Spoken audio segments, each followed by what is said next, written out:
Her name was Deborah, a true story of faith and violence in Nigeria. In the northern Nigerian city of Sokoto, under the blistering heat of May 2022, a young woman named Deborah Samuel Yakubu prepared to leave her classroom after morning lectures. She was 22 years old, a second-year student of Shehu Shagari College of Education studying home economics. She had dreams of graduating, of helping her family, of building a better life. But Deborah never made it home. What happened that day would shock Nigeria and the world. Her story is one of faith, misunderstanding, and the growing threat to religious minorities in certain parts of northern Nigeria. A simple life, a strong faith. Deborah was a Christian in a region where Christians are a minority. Northern Nigeria is predominantly Muslim, and religious tension in the area has deep historical roots. Still, many Christians live, work, and study there peacefully, like Deborah.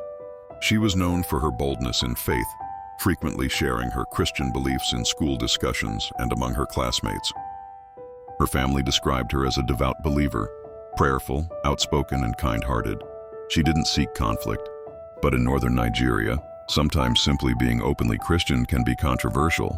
On May 12, 2022, Deborah reportedly made a voice note in a class WhatsApp group in which she thanked Jesus for helping her pass an exam.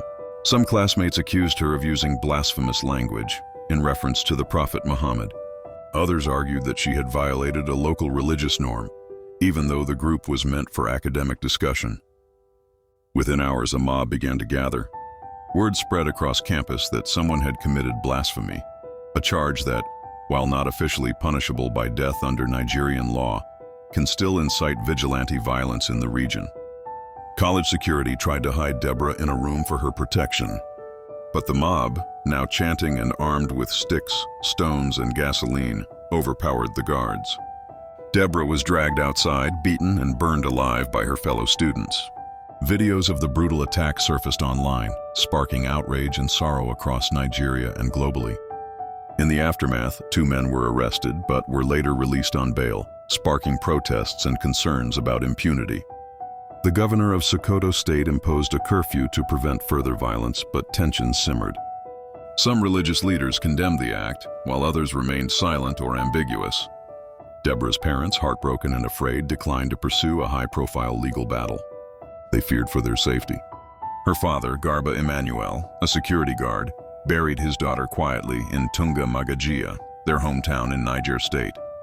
"She was our only hope," her mother whispered. "She only went to school to learn. Now she's gone." Religious tension in northern Nigeria. Deborah's killing was not an isolated incident.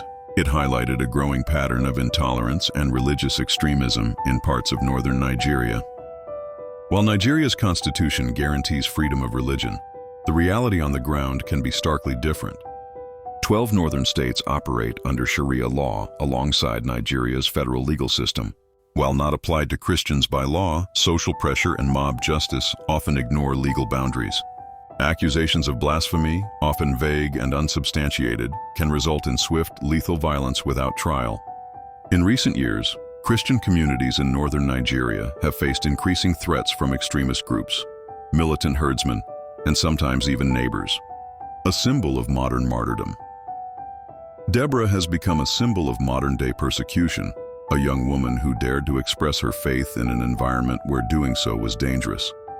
Vigils were held for her in churches across Nigeria and in the diaspora. Hashtags like "True Justice for Deborah" trended on social media. Christian organizations, human rights groups, and civil society called on the Nigerian government to do more to protect religious minorities and enforce the rule of law. Yet justice remains elusive. Her legacy lives. Though her life was taken violently, Deborah's memory lives on. Churches and ministries have honored her legacy. Scholarships and education programs have been launched in her name to support young women of faith who face persecution. In her hometown, a small cross marks her grave, placed gently by her father.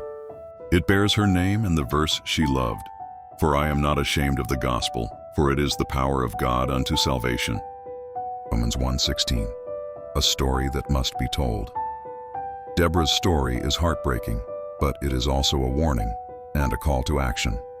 In a world that increasingly claims to value diversity and freedom, there are still places where a word of faith can cost a life. Yet from the ashes of fear rises courage. The church in Nigeria continues to stand, quietly, boldly, lovingly, like Deborah.